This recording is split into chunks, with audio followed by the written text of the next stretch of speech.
আজকের ক্লাসটি নেওয়া হয়েছে ডব্লিউবিসিএস ফুল প্যাকেজ কোর্স থেকে।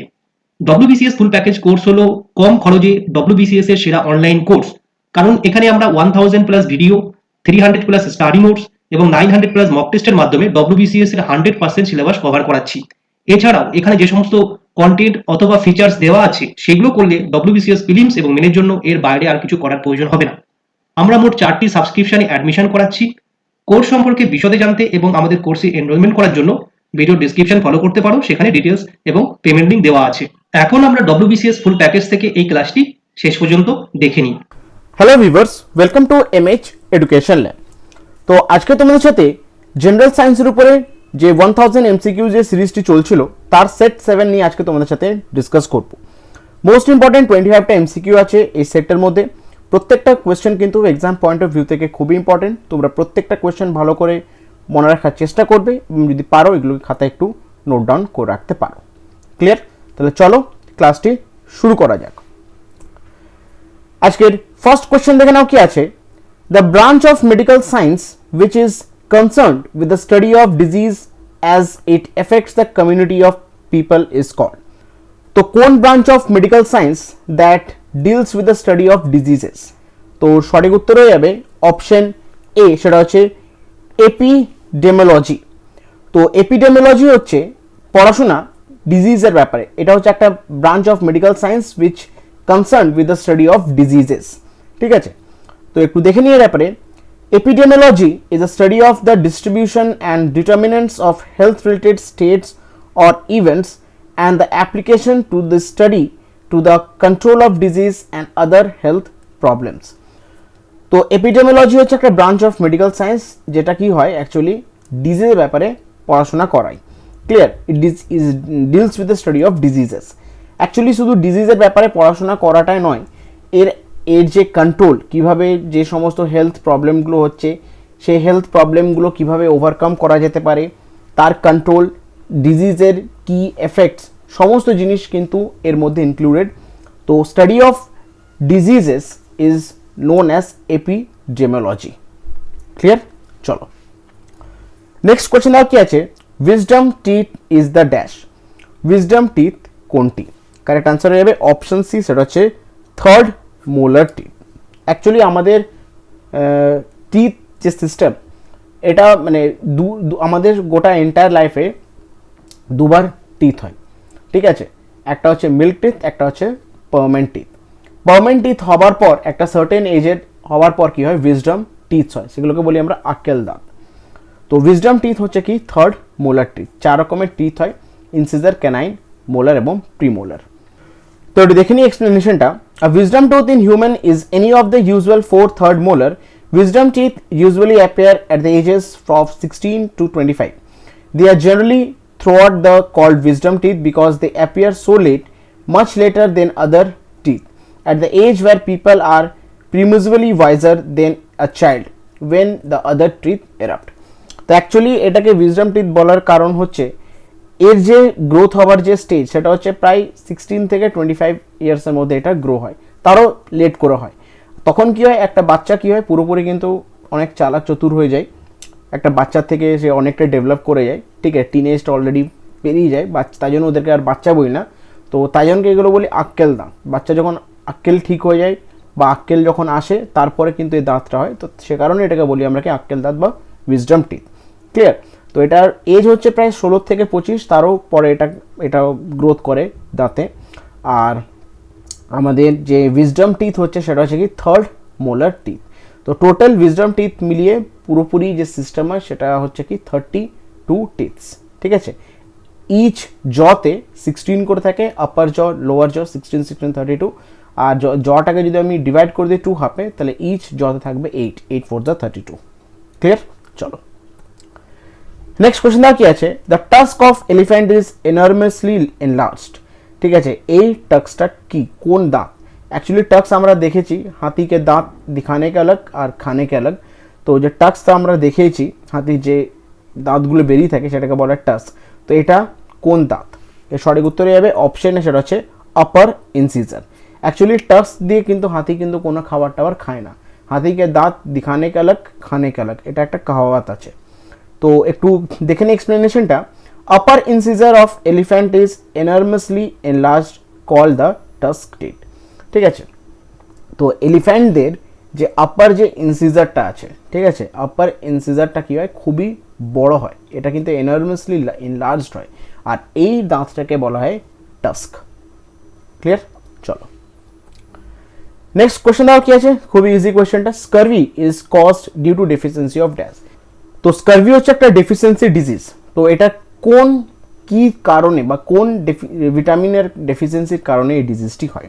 সঠিক উত্তর হবে অপশন ডি, সেটা হচ্ছে ভিটামিন সি। ক্লিয়ার? তো ভিটামিন সি এর ডেফিসিয়েন্সির কারণে যেটা হয় সেটা হচ্ছে কি স্কারভি। এটা দেখে নিয়ে ব্যাপারে, scurvy is caused by not having enough vitamin C in your diet for at least 3 months. Vitamin C is mainly found in fruits and vegetable. যদি আমাদের ডায়েটে যদি প্রপার অ্যামাউন্ট অফ যদি ভিটামিন সি যদি না থাকে, প্রায় 3 মাস যদি কন্টিনিউয়াসলি ভিটামিন সি যদি আমার বডি প্রপারলি না পায়, তাহলে কী হয়, স্কারভি হয়। ক্লিয়ার? ভিটামিন সি মেনলি কোথায় পাওয়া যায়? ফ্রুটস এবং ভেজিটেবলসে। চলো নেক্সট কোশ্চেন দাও কি আছে, male anopheles mosquito feeds on dash. দু রকমের মসকিউটো হয়, ফিমেল অ্যানাফেলাস আর মেল অ্যানাফেলাস। ঠিক আছে, যেগুলো কামড়ায় মশাগুলো সেগুলো হচ্ছে ফিমেল অ্যানাফেলাস মসকিউটো। ঠিক আছে, তো মেল অ্যানাফেলাস মসকিউটো কোথায় ফিডস করে? সঠিক উত্তর হবে option B, nectar of flower, ফুলে, ফুলের রস খায় তারা। তো দেখে নেওয়ার এর ব্যাপারে, male live for about a week feeding on nectar and other source of sugar.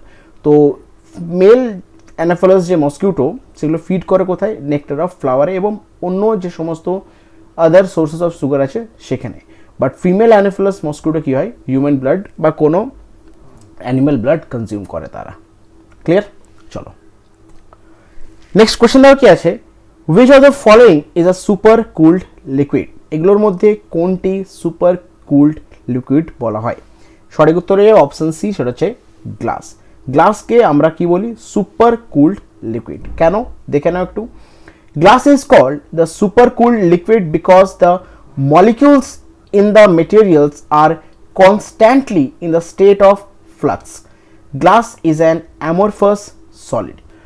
তো গ্লাসকে আমরা সুপার কুলড লিকুইড কেন বলি? কারণ হচ্ছে because the molecules in the materials, গ্লাসের মধ্যে বা গ্লাস যেটা হচ্ছে একটা মেটেরিয়ালস দিয়ে তৈরি, তো এই মেটেরিয়ালসে যে মলিকিউলসগুলো আছে সেগুলো কি হচ্ছে constantly in the state of flux. এগুলো কিন্তু কনস্ট্যান্টলি ফ্লাক্স স্টেটে আছে। তো সেই ফ্লাক্স স্টেটের থাকার কারণে, মলিকিউলসগুলো ফ্লাক্স স্টেটের থাকার কারণে কিন্তু গ্লাসকে আমরা কি বলি? Super cooled liquid. আর গ্লাসকে আরেকটি কি বলা হয়? Glass is an amorphous solid. Glass হচ্ছে কি? Amorphous solid.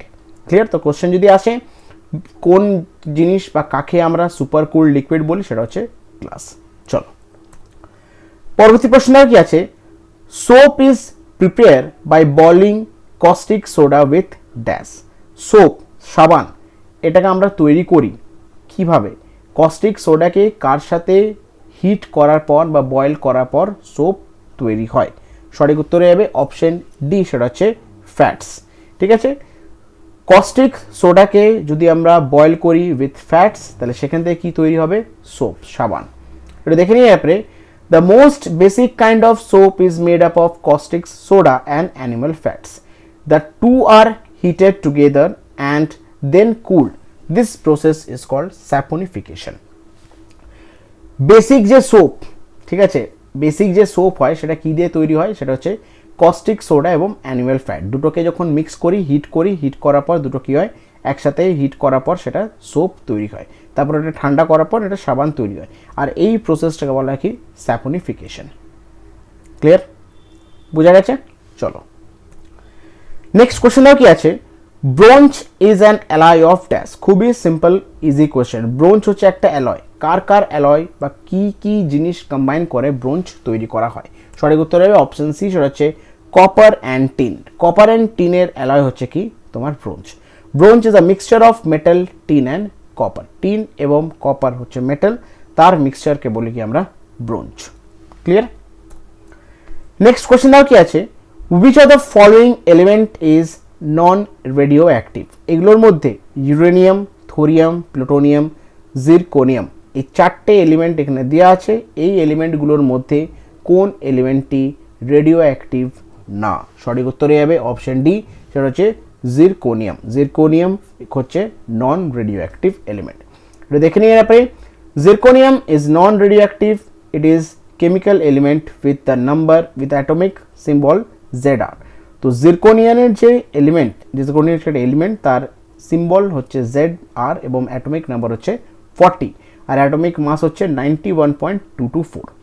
It is lustrous grey white strong transition metal that resemble titanium. এটা হচ্ছে একটা lustrous grey white strong transition metal, এটা ঠিক কার মতন দেখতে, সেটা হচ্ছে টাইটানিয়ামের মতন দেখতে।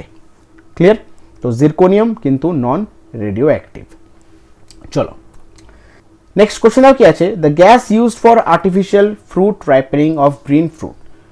এই কোয়েশ্চেনটির কিন্তু একটু কন্ট্রোভার্সিয়াল, ঠিক আছে, দুটো অ্যান্সার পাবে, ইথিলিন এবং অ্যাসিটিলিন। কোয়েশ্চেনটা হচ্ছে আর্টিফিশিয়াল ফ্রুট রাইপেনিং করার জন্য কোন গ্যাস ইউজ করা হয়? এর কারেক্ট অ্যান্সার হয়ে যাবে অপশন বি, সেটা হচ্ছে অ্যাসিটিলিন। ক্লিয়ার? অনেক জায়গায় তোমরা কিন্তু ইথিলিনও পাবে। বুঝা গেল? একটু দেখে নিয়ে এর ব্যাপারে, calcium carbide is also used in some countries for artificial fruit ripening. When calcium carbide comes in contact with moisture, it produces acetylene gas, which is similar in effect to the natural ripening agent ethylene. Clear? তো calcium carbide কিন্তু কিছু কিছু দেশে use করা হয় artificial ripening of fruit. তাহলে যখন calcium carbide যখন ময়েশ্চারের কন্ট্যাক্টে আসে, সেখান থেকে কী প্রডিউস হয়? অ্যাসিটিলিন গ্যাস প্রডিউস হয়। আর এই অ্যাসিটিলিন গ্যাসটাই কিন্তু সিমিলার ইথিলিনের মতনই, যেটা কি হয় ন্যাচুরাল রাইপেনিং করতে হেল্প করে গ্রিন ফ্রুটসকে। ক্লিয়ার? অ্যাসিটিলিন অ্যাকচুয়ালি কী করে? Acetylene accelerate the ripening process. Acetylene ripening যে প্রসেসটা সেটা কি অ্যাক্সেলারেট করে, ঠিক আছে, ইনক্রিজ করে। ক্লিয়ার? আশা করছি বুঝতে পারলে। ইথিলিন অ্যাসিটিলিন দুটোই কিন্তু সেম প্রায়। তো যদি কোয়েশ্চেন আসে, আমি অপশনটা তোমাদেরকে কনফিউশনটাকে দূর করার জন্য অপশন দিয়েছি, ইথিলিনও অনেক জায়গায় থাকে অ্যান্সার আর অ্যাসিটিলিনও থাকে অনেক জায়গায় অ্যান্সার। ক্লিয়ার? চলো নেক্সট কোশ্চেন কি আছে, magnetite is an or or mineral of dash. Magnetite হচ্ছে একটা ওর অথবা মিনারেল, কার সেটি? সঠিক উত্তরে অপশন সি, সেটা হচ্ছে ম্যাঙ্গানিজ। তো ম্যাগনেটাইট হচ্ছে ম্যাঙ্গানিজের মিনারেল। ক্লিয়ার? একটু দেখে নিই এর ব্যাপারে, magnetite an or mineral of manganese, basic manganese oxide MnOOH that forms dark gray to black crystal bundles of fibrous masses. তো ম্যাঙ্গানিজের ওর বা ম্যাঙ্গানিজের মিনারেল হচ্ছে কি তোমার ম্যাগনেটাইট। এটি মাথায় রাখবে, যদি কোশ্চেন থাকে ম্যাগনেটাইট ইজ অ্যান ওর অথবা মিনারেল অফ হোয়াট, সেটা হয়ে যাবে তোমার অ্যান্সার ম্যাঙ্গানিজ। ক্লিয়ার? বুঝা গেছে?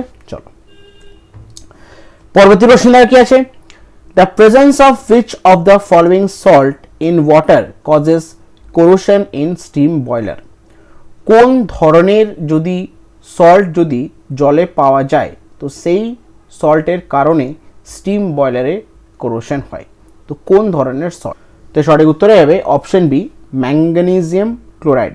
ম্যাগনেসিয়াম ক্লোরাইড, ম্যাগনেসিয়াম ক্লোরাইড যদি পাওয়া যায় জলের মধ্যে, ম্যাগনেসিয়াম ক্লোরাইড হচ্ছে সল্ট, যদি এই সল্ট যদি পাওয়া যায় জলের মধ্যে, তো এই সল্টটা কিন্তু রেসপন্সিবল হয় স্টিম বয়লারে কোরোশনের জন্য। ক্লিয়ার? দেখে নিয়ে এর ব্যাপারে, the presence of magnesium chloride salt in water causes corrosion in steam boilers. Clear? চলো নেক্সট কোশ্চেন আর কি আছে, the freezing point of fresh water is dash. Fresh ওয়াটারের ফ্রিজিং পয়েন্ট কত? সঠিক উত্তর হবে অপশন এ, সেটা হচ্ছে 0 ডিগ্রি সেলসিয়াস। আমরা সবাই জানি 0 ডিগ্রি সেলসিয়াসে ওয়াটার কী হয়? ফ্রিজ করে। ক্লিয়ার? এরপরে যদি এখানে তোমাদেরকে আমি 3-4টে জিনিস এখানে আছে বলার, 0 ডিগ্রি সেলসিয়াসে, ঠিক আছে, আইসও হয় এবং ওয়াটারও থাকে। 100 ডিগ্রি সেলসিয়াসে কিন্তু ওয়াটারও থাকে এবং ভেপারও হয়। এগুলোকে বলা হয় ল্যাটেন্ট হিট। ঠিক আছে? অ্যাকচুয়ালি গ্রাফ যেটা হয়, এটা ধরো তোমার -10 ধরলাম, এটা হচ্ছে 0, ঠিক আছে, 0, এটা হচ্ছে 100 degree Celsius, 0 degree Celsius, 10 degree Celsius. তাহলে গ্রাফটা এমনি থাকে। ঠিক আছে? এটা এখানে কি থাকে তোমার? আইস, এটা হচ্ছে ওয়াটার। ঠিক আছে? এটা হয়ে যাচ্ছে ওয়াটার, এটা হচ্ছে স্টিম বা ভেপার। এই স্টেটটাকে বলা হয় ল্যাটেন্ট হিট অফ ফিউশন, আর এই স্টেটটাকে বলা হয় latent heat of vaporisation. Clear? বোঝা গেল? চলো তো এক্সপ্লেনেশনে দেখে নাও। Ocean water freezes just like fresh water but at lower temperature. Fresh water freezes at 32 degree Fahrenheit, but sea water freezes at 28.4 degree Fahrenheit because of the salt in it. Ocean water এবং যদি fresh water বা sea water যদি fresh water যদি compare করি, তাহলে sea water কি হয় তোমার একটু কম ডিগ্রি ফ্যারেনহাইটে সেটা ফ্রিজ করে, সেটা হচ্ছে 28.4 ডিগ্রি, কারণ এর মধ্যে সল্ট থাকে। আর ফ্রেশ ওয়াটার যদি যদি আমরা ফ্রিজ করি সেটা হচ্ছে 32 ডিগ্রি ফ্যারেনহাইট, সেটা হচ্ছে কত তোমার 0 ডিগ্রি সেলসিয়াস। আর 0 ডিগ্রি সেলসিয়াসের থেকেও নিচে কিন্তু ফ্রিজ করে তোমার ওশান ওয়াটার বা তোমার সি ওয়াটার। ক্লিয়ার? বোঝা গেছে? চলো নেক্সট কোশ্চেন আর কি আছে, dash is used for making vinegar. তো ভিনিগার তৈরি করার জন্য কি ইউজ করা হয়? সঠিক উত্তরে যাবে অপশন ডি, সেটা হচ্ছে অ্যাসিটিক অ্যাসিড। ক্লিয়ার? তো দেখে নিই ব্যাপারে।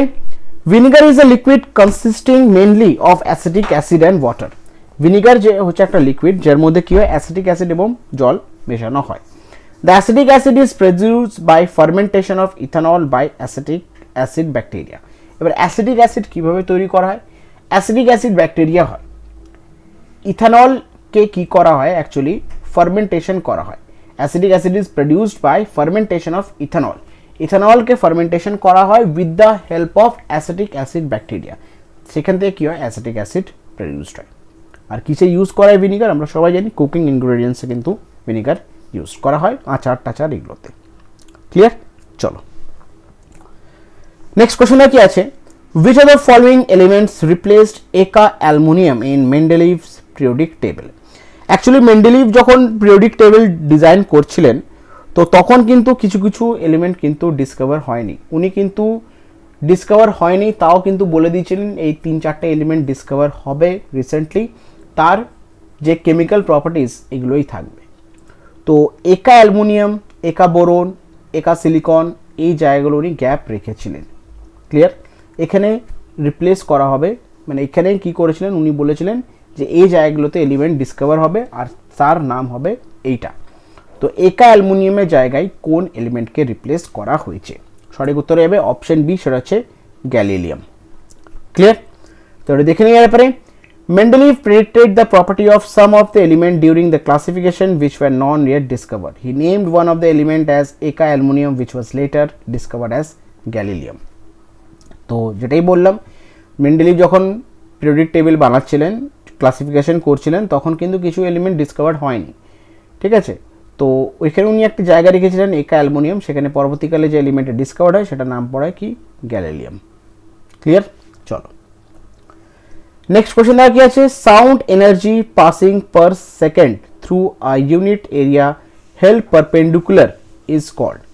একটা পার্টিকুলার ইউনিট এরিয়া থেকে যদি পারপেন্ডিকুলারলি যদি কোনো সাউন্ড পার সেকেন্ডে সেখান থেকে যদি পাস করে, সাউন্ড এনার্জি পাস করে, তো সেটাকে আমরা কি বলবো? সঠিক উত্তরে যাবে অপশন এ ইন্টেন্সিটি। ক্লিয়ার? এটা হচ্ছে কি ইন্টেন্সিটি। একটা পার্টিকুলার ইউনিট এরিয়া থেকে পারপেন্ডিকুলার ওয়েতে যদি কোনো সাউন্ড এনার্জি পাস করে পার সেকেন্ডে সেটাকে বলবো আমরা কি ইন্টেন্সিটি। এটা দেখে নিই আপনি, sound energy passes through a unit area held perpendicular to the direction of propagation of sound waves is called intensity of the sound. তাহলে sound energy passing through a unit area, একটা particular unit area থেকে যদি কোনো sound energy pass করে perpendicular direction, প্রপাগেশনের perpendicular direction দিয়ে pass করে, তাহলে সেটাকে বলবো কি আমরা ইন্টেন্সিটি অফ সাউন্ড। ক্লিয়ার? পরবর্তী প্রশ্নটাও কি আছে, which one of the following is used to remove astigmatism from human eye? এটা হচ্ছে একটা আয়ের একটা ডিফেক্ট, মায়োপিয়া, হাইপারমেট্রোপিয়া, অ্যাস্টিগমেটিজম, ঠিক আছে? তো কোন ধরনের লেন্স ইউজ করা হয় অ্যাস্টিগমেটিজম যেটা হচ্ছে একটা আই ডিসঅর্ডার এটাকে ঠিক করার জন্যে? সঠিক উত্তরে যাবে অপশন সি, সেটা হচ্ছে cylindrical lens. A cylindrical lens is used. A cylindrical lens is a lens which focused light into the line instead of a point as a spherical lens would. তো সিলিন্ড্রিক্যাল লেন্স ইউজ করায় চোখের একটা দোষ, সেটা হচ্ছে astigmatism. তো সেই অ্যাস্টিগমেটিজমকে remove করার জন্য সিলিন্ড্রিক্যাল লেন্স ইউজ করা হয়। সিলিন্ড্রিক্যাল লেন্সের কাজ হচ্ছে কি, এখানে যে লেন্সটা থাকে এই লেন্সটা কি হয়, which focuses light into the line instead of point. একটা পয়েন্টে ফোকাস না করে লাইটটা কোথায় ফোকাস করে, একটা লাইনে ফোকাস করে। ঠিক আছে, ক্লিয়ার? তো অ্যাস্টিগমেটিজম যে এটা হচ্ছে হিউম্যান একটা আই ডিসঅর্ডার, তো সেটাকে রেকটিফাই করার জন্য সিলিন্ড্রিক্যাল লেন্স ইউজ করা হয়। চলো নেক্সট কোশ্চেনটা কি আছে, speed of sound in air is unaffected by change in dash. ইয়ারের যদি সাউন্ড, ইয়ারের মধ্যে আমরা সবাই জানি সাউন্ড ট্রাভেল করে, তাহলে কোন জিনিসটা যদি চেঞ্জ হয় সাউন্ডের কিন্তু তার কোনো এফেক্ট হবে না। সঠিক উত্তরে যাবে প্রেশার। যদি প্রেশার যদি চেঞ্জ হয় তাহলে কিন্তু স্পিড অফ সাউন্ড কিন্তু ডিফার করবে না। The speed of sound in air depend on density of the air and the density of the air depend on temperature. তাহলে স্পিড অফ সাউন্ড সেটা কিসের উপর ডিপেন্ড করে, সেটা কমপ্লিটলি ডিপেন্ড করে ডেন্সিটি অফ দ্য ইয়ার। আর density of the air কিসের উপর ডিপেন্ড করে, সেটা হচ্ছে টেম্পারেচার। তাহলে ইনডাইরেক্টলি টেম্পারেচার কিন্তু ডিপেন্ড করে স্পিড অফ দ্য সাউন্ডের জন্য। The speed of the sound is unaffected by pressure. If the atmospheric pressure changes, the speed of the sound in the air remain constant. Pressure উপর কিন্তু কোনো effect করে না speed of the sound. Clear? চলো next question কি আছে, the audio signal of TV are dash. আমরা যে টিভিতে যে অডিও সিগন্যাল যেগুলো হয় সেগুলো কি? সঠিক উত্তর হবে অপশন বি, সেটা হচ্ছে ফ্রিকোয়েন্সি মডুলেটেড, এফএম। ক্লিয়ার? ওটা দেখে নিয়ে আপনি, in analog TV broadcast audio signal are transmitted by frequency modulation FM while video signal are transmitted by amplitude modulation AM. FM AM দুটো হয়। অ্যানালগ টিভিতে যে ব্রডকাস্ট করা হয় সেখানে অডিও সিগন্যাল যেগুলো ট্রান্সমিট করা হয় সেগুলো হয় কি দিয়ে ট্রান্সমিট করে, ফ্রিকোয়েন্সি মডুলেশন এফএম দিয়ে। আর ভিডিও যেগুলো ট্রান্সমিট করা হয় সেগুলো কি হয়, অ্যামপ্লিটিউড মডুলেশন দিয়ে এগুলো ট্রান্সমিট করা হয়। ক্লিয়ার? বুঝতে পেরেছো? চলো নেক্সট কোশ্চেন কি আছে, a light year is a measure of dash. Light year যেটা একটা লাইট ইয়ার আমরা সবাই জানি একটা স্প্যান অফ টাইম, সেটা কি মেজার করি? অ্যাকচুয়ালি সঠিক উত্তরে যাবে অপশন সি, সেটা হচ্ছে ডিস্টেন্স। ঠিক আছে, লাইট ইয়ার হচ্ছে ডিস্টেন্স আমরা মেজার করি, লাইট ইয়ার দিয়ে আমরা ডিস্টেন্স মেজার করি। এটা দেখে নিই এরপরে, light year is a distance light travel in 1 year. Light year কি হচ্ছে, মানে 1 ইয়ারে লাইট কতটা ডিস্টেন্স ট্রাভেল করে সেটাকে আমরা আইডেন্টিফাই করি as a light year. Light gives through interstellar space at 1,86,000 miles, which is approximately 3 lakhs kilometer per second and 5.88 trillion miles per year. 1 সেকেন্ডে লাইট ট্রাভেল করে কত, 3 লাখ কিলোমিটার। ঠিক আছে, আর 1 ইয়ারে সেটা ট্রাভেল করে কত, 9.46 ট্রিলিয়ন কিলোমিটার। তাহলে 1 ইয়ারে লাইট যতটা ডিস্টেন্স ট্রাভেল করে 9.46 ট্রিলিয়ন কিলোমিটার ট্রাভেল করে লাইট পার ইয়ারে। তো লাইট ইয়ার দিয়ে আমরা কি মেজার করি, সেটা হচ্ছে ডিস্টেন্স। এটা কিন্তু খুব কমন কোয়েশ্চেন। চলো পরবর্তী প্রশ্ন কি আছে, a device which is used to limit the current in electrical circuit is called dash. একটা ডিভাইস যেটা কি হয়, আমরা ইলেকট্রিক্যাল সার্কিটের মধ্যে কি হয়, কারেন্টটাকে আমরা লিমিট করি। এখানে দুটো অ্যান্সার হয়, একটা হচ্ছে ফিউজ আর একটা হচ্ছে তোমার রেজিস্টার। যদি দুটো থাকে এ বি, মানে দুটোই দেবে। এ বি যদি থাকে এ বি বোথ অপশান হবে, আর যদি ফিউজ থাকে ফিউজ দেবে, রেজিস্টার থাকলে রেজিস্টার দেবে। ফিউজের অ্যাকচুয়ালি কাজ কি হয়, যদি ওভারলোড হয় বা শর্ট সার্কিট হয় ফিউজ সঙ্গে সঙ্গে কেটে যায়। আর রেজিস্টারের কাজ কি হচ্ছে, কারেন্টটাকে মানে আমার যতটা দরকার ততটা কারেন্ট পাস করব। ক্লিয়ার? এটা হচ্ছে রেজিস্টারের কাজ। তো দেখে নিই এক্সপ্লেনেশনটা। A fuse placed on the limit amount of current that can be drawn by electric circuit by opening when the current exceeded the present limit. যদি প্রেজেন্ট লিমিট থেকে যদি কারেন্ট যদি এক্সিড করে যায় তাহলে ফিউজে একটা ওয়্যার থাকে, সেই ফিউজ ওয়্যারটা কি হয়, ব্রেক করে যায়। This protect the circuit surrounding from fire or damage in case of overload or short circuit. আমরা সবাই জানি ফিউজ ব্রেক করলে কি হয়, আমার যে অ্যাপ্লায়েন্স থাকে সেটা বেঁচে যায়। সারাউন্ডিংয়ে যদি কোনো কিছু প্রবলেম হয় সেখান থেকে কি হয়, ইলেকট্রিক কারেন্টটা কাট অফ হয়ে যায়, আর অন্য জায়গাগুলোতে সেগুলো আর কোনো ফল্ট করে না। তো ওভারলোডিং শর্ট সার্কিট থেকে আমাদেরকে ফিউজ কি করে, আমাদেরকে বাঁচায়। এখন তো অনেক বেরিয়ে গেছে, এমসিবি, সার্কিট ব্রেকার, অনেক কিছু বেরিয়ে গেছে। আর একটা এর রিলেটেড যদি অ্যান্সার হয় সেটা হচ্ছে রেজিস্টার। ঠিক আছে, চলো নেক্সট কোশ্চেন দেওয়া কি আছে, two rod one of copper and another of steel experience the same upthrust when placed in water. দুটো রড আছে, একটা হচ্ছে কপারের এবং একটা হচ্ছে স্টিলের। যখন সেগুলোকে জলে ফেলা হলো দুটোরই কিন্তু এক্সপিরিয়েন্স করলো সেম আপথ্রাস্ট। কেন? সঠিক উত্তর হয়ে যাবে অপশন এ, সেটা হচ্ছে ইকুয়াল ভলিউম। দুটোরই ভলিউম কিন্তু ইকুয়াল, তো সে কারণেই কিন্তু দুটো রডই এক্সপিরিয়েন্স করলো সেম আপথ্রাস্ট। এর এক্সপ্লেনেশন একটু ভালো করে বুঝবে। When a body is placed in water, the upthrust or buoyant force acting on it depend upon following factor.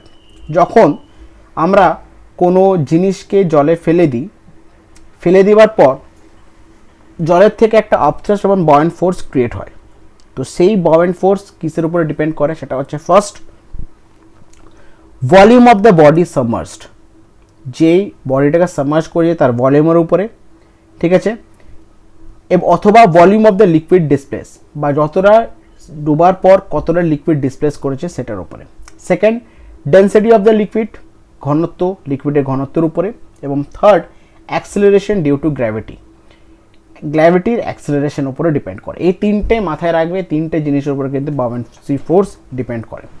এখানে যে কোয়েশ্চেনটা দিয়েছে, since in the present question we can assume gravity to be constant, গ্র্যাভিটিকে আমরা এখানে constant ধরে নিচ্ছি। আর এটা আমরা জানি যে স্টিল এবং কপার তাদের যে ডেন্সিটি সেগুলো হচ্ছে কিন্তু ডিফারেন্ট। তাহলে আমার তিনটে যে কন্ডিশন আছে আমি ফার্স্টে ভালো করে তোমাদেরকে বোঝাই। ফার্স্ট কন্ডিশন হচ্ছে ভলিউম, সেকেন্ড কন্ডিশন হচ্ছে কি density of liquid, third condition হচ্ছে কি তোমার সেটা হচ্ছে গ্র্যাভিটি, জিটাকে আমি কনস্ট্যান্ট ধরে নিলাম, ঠিক আছে। আর সেম ডেন্সিটিতে ডুবানো হয়েছে সেটাকে আমরা কী করলি কনস্ট্যান্ট ধরে নিলাম, সেম ধরে নিলাম। তাহলে আবার কাছে কী বাঁচলো? দুটো যদি ভলিউম সেম হয় তাহলে কী হবে? দুটো কিন্তু বাউন্সি ফোর্স কী হবে? সেম থাকবে। তাহলে আমার কারেক্ট অ্যান্সার কী হচ্ছে? Equal volume.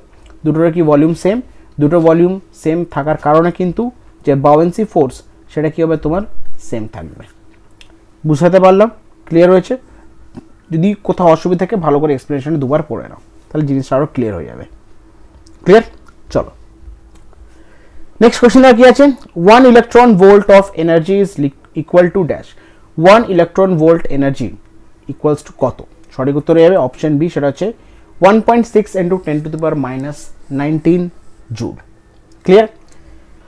তো এক্সপ্লেনেশনে দেখানো কি আছে? Electron volt unit of energy commonly used in atomic and nuclear physics, equal to the energy gained by an electron when the electrical potential at electron increases by 1 volt.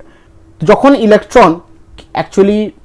Electron যখন energy gain করে by 1 volt, ঠিক আছে, তখন সেটাকে আমরা কি বলি? 1 electron volt. আর এটা কত? The electron volt equal to 1.602 into 10⁻12 erg অথবা 1.602 ইন্টু 10⁻19 জুল। তাহলে 1 ইলেকট্রন ভোল্ট কত? শুধু এটা মনে রাখবে, 1.6 ইন্টু 10⁻19 জুল। ক্লিয়ার? আর কোথায় ইউজ করা হয়? সেটা হচ্ছে অ্যাটমিক এবং নিউক্লিয়ার ফিজিক্সে জেনারেলি এই ইউনিটটা ইউজ করা হয়। চলো নেক্সট কোয়েশ্চেনটা কি আছে? খুব ভালো কোয়েশ্চেন এটা। Water is not suitable as calorimetric substance because it, water কিন্তু ক্যালোমেট্রিক সাবস্টেন্স কিন্তু নয়। কেন? সেটার উত্তর হচ্ছে because it has high specific heat, ওয়াটারে কিন্তু স্পেসিফিক হিট খুবই বেশি, তো সেই কারণে কিন্তু ওয়াটারকে আমরা ক্যালোমেট্রিক সাবস্টেন্স হিসাবে ইউজ করি না। এর এক্সপ্লেনেশনটা কিন্তু খুব সুন্দর, দেখে নাও। The specific heat of water is higher than all common substance, যতগুলো সাবস্টেন্স আছে, কমন সাবস্টেন্স আছে, তার মধ্যে কিন্তু ওয়াটারের স্পেসিফিক হিট সব থেকে বেশি। Hence water is used for heating purpose as in hot water bottles and for cooling purpose as in radiator of cars. তাহলে ওয়াটারকে আমরা দুভাবে ইউজ করি। হট ওয়াটার বটলসে যখন আমরা কোনো হট ব্যাগে ইউজ করি সেটার পারপাসে হট জিনিসকে মানে হট রাখার জন্য ইউজ করি।